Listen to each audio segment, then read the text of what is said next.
படம் நல்லா இருந்துச்சு மூவி. அதுல தீபா அவங்க கேரக்டர் நல்லா நடிச்சிருக்காங்க. அப்புறம் மூவில வந்து மதம் இருந்த கூடாது அப்படிங்கிற ஒரு இது வந்து புரிஞ்சுக்கிட்டோம்.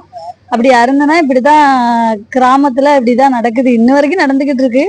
அத இந்த மூவில காமிச்சிருக்காங்க. அதுல ரொம்ப ஹாப்பியா இருக்கு. ஓவராலாவே இந்த மூவி ரொம்ப நல்லா இருந்துச்சு. சொசைட்டிக்கு தேவைப்படுற நிறைய கருத்து இந்த இதுல சொல்லியிருக்காங்க. ஸ்டார்டிங்கே வில்லேஜ் சைட் காமிச்சு ஒரு மாதிரி பிளிஸ்ஃபுல்லா ஸ்டார்ட் பண்ணியிருந்தாங்க. குடிக்க கூடாது அந்த மாதிரி நிறைய சொசைட்டிக்கு தேவைப்படுற நியூஸ் சொல்லியிருந்தாங்க. லாஸ்ட் ஹார்ட் அட்டாக்னு சொன்னது ரொம்பவே பிடிச்சிருந்துச்சு. அந்த நியூஸ் பத்தி சொன்னதும் நல்லா இருந்துச்சு. குடிப்பழக்கத்தால எவ்வளவு ஃபேமிலி பாதிக்கப்படுதுன்னு பார்த்திருக்கோம். இந்த படத்துல அதை ஒரு பெரிய மெசேஜா சொல்லியிருக்காங்க. படம் நல்லா இருக்கு, டைரக்ஷன் நல்லா இருக்கு, காமிச்ச லொகேஷன்ஸ் எல்லாமே நல்லா இருக்கு. விவசாயத்தை பத்தி சொல்லியிருந்தாங்க, அது நல்லா இருந்தது.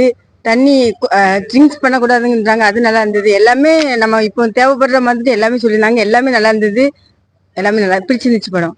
ஸ்டார்டிங்ல இருந்து எண்டிங் வரை அவங்கவுங்களுக்கு கொடுத்த கேரக்டர்ஸ் நல்லா பண்ணியிருந்தாங்க. நிறைய வேல்யூஸ் இருந்துச்சு. ஸோ பார்க்கலாம், நல்லா இருந்துச்சு.